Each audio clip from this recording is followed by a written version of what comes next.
என்னது ஹெல்மெட் போட்டு பைக் ஓட்டுனா தங்க காசு தராங்களா? உர்ரா அந்த பக்கம் வண்டிய.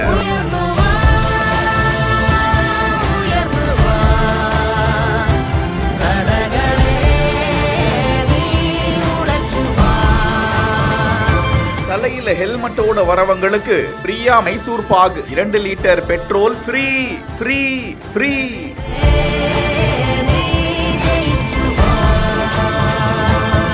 தஞ்சையில் அசத்தும் தனியார் தொண்டு நிறுவனம். தலைக்கவசம் அணிவதற்கு விழிப்புணர்வை ஏற்படுத்தும் விதமாக தஞ்சையை சேர்ந்த தனியார் அறக்கட்டளை ஒன்று மைசூர் பாக் இனிக்கும் ஹெல்மெட் பாதுகாக்கும் என்ற தலைப்பில் தஞ்சை பழைய ஆட்சியர் அலுவலக சாலையில் இருக்கும் ஒரு பெட்ரோல் பங்கில் நிகழ்ச்சி ஒன்றுக்கு ஏற்பாடு செய்து அந்த வழியாக தலைக்கவசம் அணிந்து கொண்டு வந்த பெண்களை தடுத்து நிறுத்திய போது அவர்கள் பயந்துகிட்டே வர, நீங்க சட்டத்தை மதிச்சு ஹெல்மெட் போட்டுட்டு வந்ததுனால உங்களுக்கு 1/2 கிலோ மைசூர் பாக் அதோட 2 லிட்டர் பெட்ரோலும் ஃப்ரீயா தரோம், வாங்கிக்கிட்டு போங்க.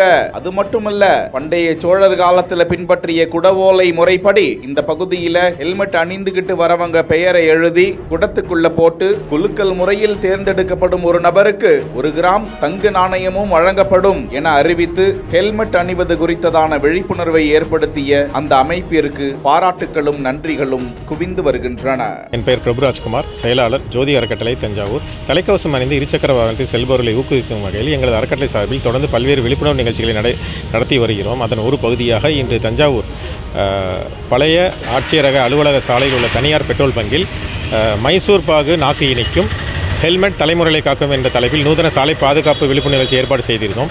இந்த நிகழ்ச்சியில் தலைக்கவசம் அணிந்து வந்த இருசக்கர வாகனத்தில் வந்த பெண்களுக்கு 1/2 கிலோ மைசூர் பாக்கு இனிப்பு வழங்கப்பட்டது. மேலும் அவர்களது தலைக்கவசம் அணிந்து செல்வதை ஊக்குவிக்கும் வகையில் அவர்களுக்கு தலா 2 லிட்டர் பெட்ரோல் விலையில்லாமல் வழங்கப்பட்டது. மேலும் சோழர் கால குடவோலை முறையை நினைவுபடுத்தும் வகையில் அவர்களது பெயர்களை குடத்தில் எழுதி போட்டு அதில் ஒருவரை தேர்ந்தெடுத்து அவருக்கு 1 கிராம் தங்க நாணயம் என்று விலையில்லாமல் வழங்கப்பட்டது. தலைக்கவசம் அணிந்து வருபவர்களை நூதன முறையில் ஊக்குவிக்க வேண்டும் என்பதற்காக இன்று இந்த நிகழ்வு ஏற்பாடு செய்யப்பட்டிருந்தது.